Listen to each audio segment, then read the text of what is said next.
मुझसे last days में मेरे एक पुराने स्टूडेंट के साथ मुलाकात हुई। उसने मुझसे क्वेश्चन पूछा जो मुझे बहुत वैलिड क्वेश्चन लगा। उसने कहा कि सर एक चीज़ हमें सिखाई जाती है कि डिफाइन आवर गोल्स।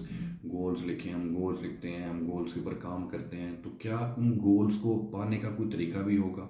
क्योंकि जो तरीके नेट पर वीडियोस में जो कुछ पढ़े हुए हैं वो इतने लेंथी और ऐसे प्रोसीजरल हैं कि उनको नोट करो, मेमोराइज करो, याद करो, फिर उसके ऊपर काम होता है।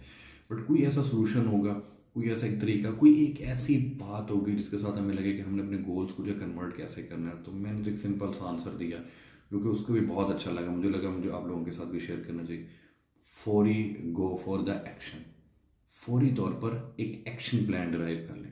जब आप एक गोल बना लेते हैं तो फिर हम उसके बाद ना उलझनों में पड़ जाते हैं। उससे मशवरा कर, ये कर, वो कर। देखें, एक गोल किसका है? आपका बनाया हुआ है। और जब आपने उसको बनाया है ना, लिखा है गोल को, इट्स मीन कि आपका सबकॉन्शियस माइंड जो है ना उसको करने के लिए रेडी है। उसकी उतनी, अभी एक बात बताएं मुझे कि जैसे कि एक था बल्ब है, बल्ब की एडिसन ने जो बल्ब इन्वेंट किया है, व्हाट डू यू थिंक उसके पहले दुनिया में किसी के पास था बल्ब? नहीं था ना। फर्स्ट ऑफ ऑल कहाँ था? उसके माइंड में था, उसके सबकॉन्शियस में उसका पूरा एक मॉडल तैयार हुआ कि ऐसे करके जो है ना वो एक चीज़ बन सकती है। तो फिर उसने फौरी एक्शन किया। वो 9099 टाइम उसने उसको जो है ना किया। उसके बाद उससे बना बल्ब।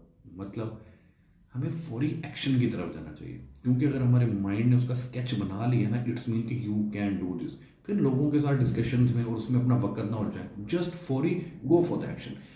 जब आप एक्शन की तरफ जाएंगे, आपकी पूरी एनर्जी उस तरफ जाएगी। जिस तरफ आपका फोकस होगा, आपका फोकस जिस तरफ होगा, आपकी टोटल एनर्जी उस तरफ जाएगी। और यही चीज़ चाहिए होती है कि जब आप गोल बनाएं, अपना फोकस सेटल करें और तमाम एनर्जी उस तरफ ट्रांसफर कर दें और फौरी तौर पर करें। फौरी से मुराद ये नहीं है कि अभी उठ के कर लें, मतलब आप उसके बारे में लिखें, वर्किंग स्टार्ट कर लें, पैटर्न्स बना लें कि उसके लिए पहले ये मरला है, फिर ये मरला है, फिर ये मरला है। But you have to do. देखिए, करने में ही खैर है। सोचते रह जाएंगे तो सोचते ही रह जाएंगे। करके देखिए, हो सकता है जो आपने गोल लिखा हो वो ना पूरा हो, वो पहली मरतबा ही आप उससे हायर थे, बट वो एंड नहीं है, दैट इज बिगनिंग। एक फेलियर में बहुत खूबसूरत बात मैंने उस दिन सुनी कि हम लोग जिंदगी के कितने मामलात हैं जिनमें डेली बेस पर अगर आप सोचें फेलियर क्या होता है ना, हमने फेलियर की कोई डेफिनेशन ही गलत बना ली हुई है। फेलियर की क्या डेफिनेशन है? आपने कुछ प्लान सोचा, आप कुछ करने के लिए निकले और वो नहीं हुआ, दैट इज फेलियर। तो ज़िंदगी में कितने मसाइल ऐसे होते हैं, कितनी बातें ऐसी होती हैं, कितने रूटीन मैटर्स ऐसे होते हैं जिनमें हम लोग डिसीजन करके वो करने लगते हैं, वो नहीं होता। तो क्या हम उसके बाद रुक जाते हैं? आप खाना खाने के लिए जा रहे हैं, होटल बंद है, तो आप खाना छोड़ देंगे? नहीं करेंगे ना, किसी और तरफ चले जाएंगे क्योंकि वो होटल बंद था। आपने कोई भी अपने किसी पर्सनल काम के लिए इरादा बनाया, आगे से थोड़ी सी रुकावट आ गई तो आप पीछे हट देंगे? नेवर भी। आप सब्सटीट्यूट की तरफ जाएंगे। तो ये जो बिजनेस के फेलियर, जो आपके गोल्स के फेलियर, ये भी ऐसे हैं।